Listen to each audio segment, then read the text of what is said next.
we have another veteran journalist, A.K. Kaiza. Kaiza is a Ugandan writer and journalist who joined the media in 1994. Half the audience weren't born, I think. Kaiza has worked for a number of years at the former Uganda Television and for some time at the East African newspaper as a reporter at large, but he's also a pioneering arts and literary journalist and critic.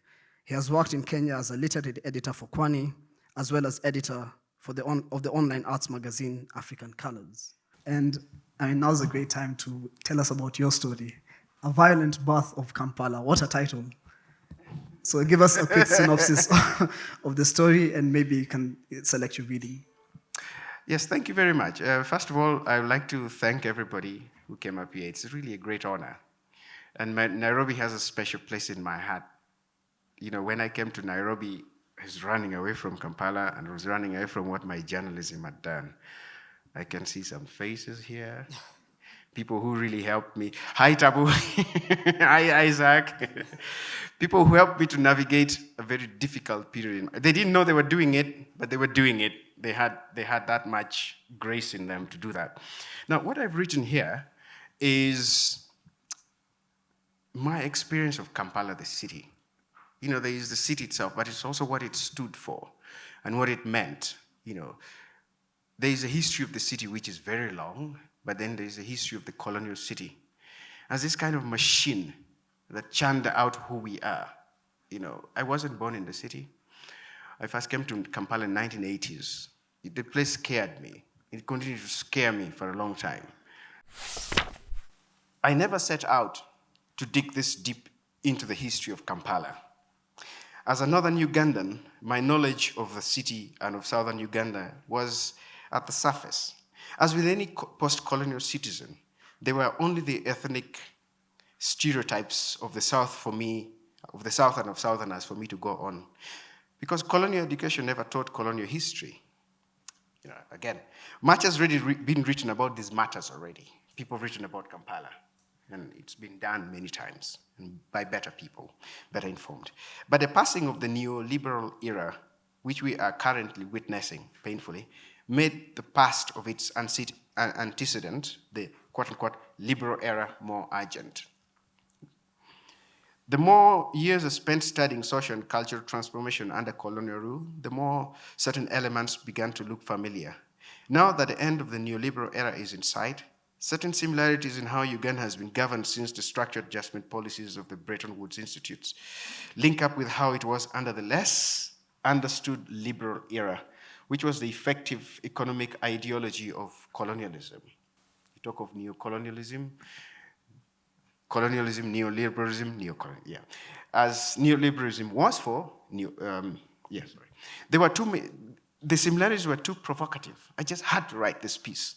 The parallels between Sir Apollo Kagwa, a name that one ought to know, and Yoweri Museveni coming to power militarily under British support, the idea that Nilotic people were mortal enemies of Bantu people, even though centuries of migration and intermarriages had blurred the lines, had helped the British use Apollo Kagwa in the 1880s and 90s to destroy Bunyoro Kitara and to help Museveni to destroy northern Uganda. Neither Apollo Kagwa nor Museveni fully understood their own wars, but this was and is the practice of divide and rule. The forcing of freewheeling capitalism on native populations, the use of warfare as a political tool, the use of Kampala city as a military force against neighboring states, all bear the hallmark of a similar imperial mind frame. The expansion of Kampala city in the 1890s and 1920s from Kampala Hill into Nakasero under Apollo Kagwa's watch, and from Kampala city into northern Kampala, now under Museveni, follow a similar trajectory of land grabbing. The personal crisis that pushed me to study Kampala began in my budding years as a journalist and writer. Writing had flung me into the cultural and metaphysical chasm of Uganda. As a writer, or any reader well knows, long prose is the metal detector par excellence of buried histories. Writing requires the wealth of heritage as material for its structure and language. Grammar and tenses literally depend on the past, like past tense. But here you were, a black citizen of Kampala City. Barely a generation new into what used to be bad to your grandparents, and you were expected to have already fit into the city, not built for your own culture.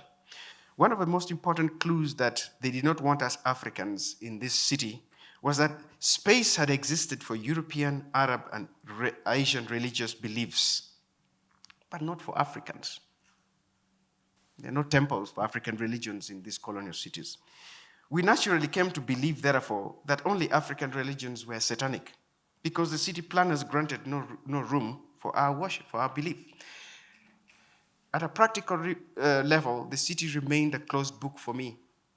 The schools were mum, quiet about the violence and collaborations, which mealy-mouthed descriptions called and still do development.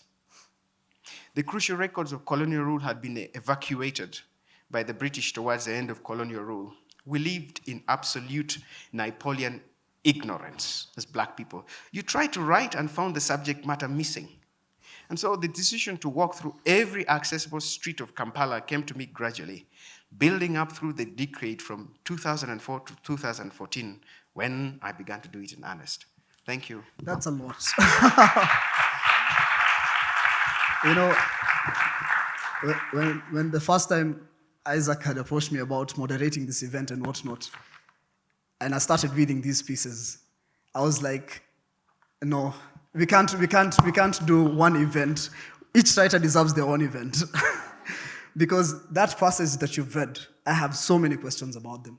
The first one is, you draw these intriguing parallels between the governance styles and policies of Apollo Kagwa, and who was, the architect of collaboration during colonial times, and President Yoweri Museveni, particularly in terms of the military support, the land grabbing, and the expansion of Kampala, as you've read.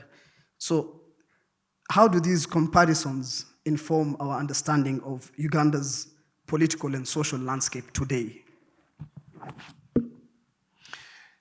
It is a question I'm trying to answer for myself. But what was so striking for me was the similarities were just mind-boggling. Apollo Kagwa was what in southern Uganda, in Buganda, was called the katikiro, a chief minister, the man who controlled the administrative affairs of the state below the king, the Kabaka. Very, very powerful figures, absolutely powerful figures, because they control access to the king. And he was a convert to Christianity, to Protestantism, Anglicanism. So he was a leader of that faction. They were the Catholics, and Islam had come to Uganda much earlier. Kampala, terminologies. There was no Kampala then. There was Uganda, it meant different things. Yeah. But Apollo Kagwa had, with the help of a lot of missionaries, these missionaries carried guns. They called them, muscular Christians. They carried guns. They did, right? So there was struggle between the factions of Uganda who had converted to Catholicism and Protestantism, and those who had converted to what, in the terminology of the age, was called Mohammedanism. There had to be an ism somewhere. Yeah, but because basically Britain had been granted this territory under the General Act of Berlin, known in common language as the Scramble of Africa, So Apollo Kagwa was helped by the British in surreptitious ways to grab power. So he became the Katikiro, the prime minister, in the mid-1880s. And Mr. Museveni becomes president in the mid-1980s.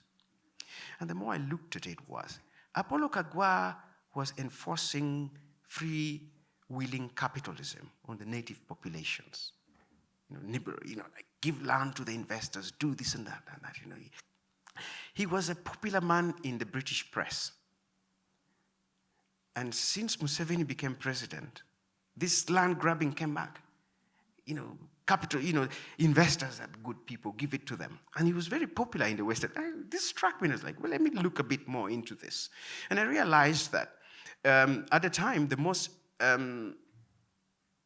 powerful opposition to British intrusion into what is today Uganda came from Bunyoro Kitara, which in its a complicated way had also been, And the British, going through Apollo Kagwa, destroyed this place through a murderous genocide which was never reported by the good media of the West. Certain things never change. And again, post-independence, the destruction of northern Uganda was done the same. I began to look at it. And, these things started to pile up. Expanding from this small hill in Kampala called Kampala Hill, land was grabbed, extending here. And lots of Africans were pushed out. We only talk about Idi Amin's economic war. Or, I think a lot of the Asian traders were compensated for losing their property in Uganda. But the Africans who had been pushed out to make way for these businesses were never compensated. And in a similar way, a lot of Africans in the last 30 years being pushed out of their lands are not compensated. These similarities just struck me, and I felt cold. I felt that if we don't know our history, others are going to repeat it on us. Beautiful.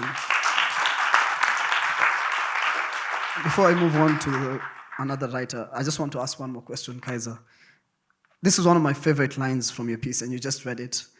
Quote, "As any writer or reader well knows, long prose is the metal detector par excellence of buried histories. It requires the wealth of heritage as material for its structure, and language, grammar, and tenses depend on the past." Literally. What responsibility do you believe writers have in shaping the historical memory of a place or event, especially one with a contentious and painful past like Kampala? If we were not in this room, a lot of writers would be running after you with very unkind intentions. I come from a generation of writers. We were really pumped up and very energetic, wanting to do things. A few years later, people ask you, where are the books? Let me tell you one thing. When you want to start writing long prose, there's one thing you run into. It's not enough to write well. It's not enough to fire off that sentence. It's not enough to be clever. In a way, writers, we are the shamans of our society. We are people. I don't want to use the word which talked about. We are we are in that territory where the metaphysical, the spiritual meets the physical, right? And as a writer, the more I tried to write long prose, I could write good sentences, but I didn't know my society. I didn't know what I was writing about. I didn't even know the meaning of my name. So the more I started to try to write, the more I discovered that the history and the society, the social ambience I needed to talk about in my book wasn't there. And it's almost like you try to do something like long prose. It's like going through many oceans and then coming back and arriving at the same conclusion that, oh my God, colonialism is real. Yeah. So for me, I really needed to break this thing down. Like I said, I used to write about African art without knowing what is the creative ethos of being an African. How did an African artist create African art? What is the principle? All I had was the education I received about Florence and perspective and Michelangelo. I felt ashamed of myself. I really did. And so I didn't shut this thing down necessarily. I went out to find what is our theology.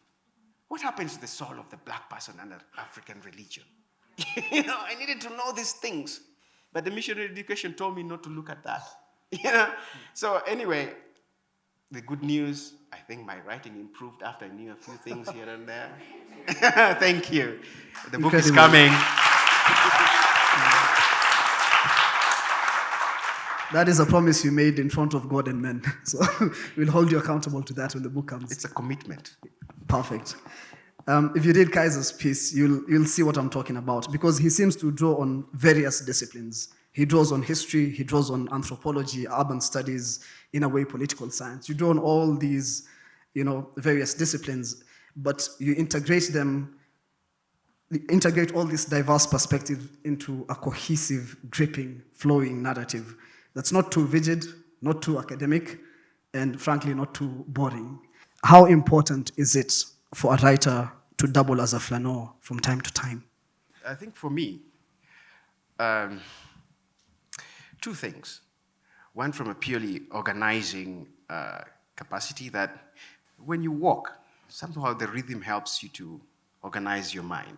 So there's a meditative quality that comes from that, right? When you're writing, there are very many complex things that you're dealing with, and being able, walking helps you just to pace your mind. In the past, I always walked with a notebook, and I walk with my phone, and any thought that comes in, I note it down. That's just a practical part of being a writer. But the second one is what Kim Tai talked about, your body moving through space. Now, for me, walking through the streets of Kampala helped to ground me in the history of that space. In a way, I wanted to walk through the same kind of space that the people who shaped my past did. That took me away from it closed the distance, because when you read reading is great, right? But if you're a writer, there is the materiality of what you're looking for, and so it put me in that. It took me to another time. Geography, time was always moving, but geography stands still. And I think that was very, very important for me to see the world in its primary form, in the unmediated form.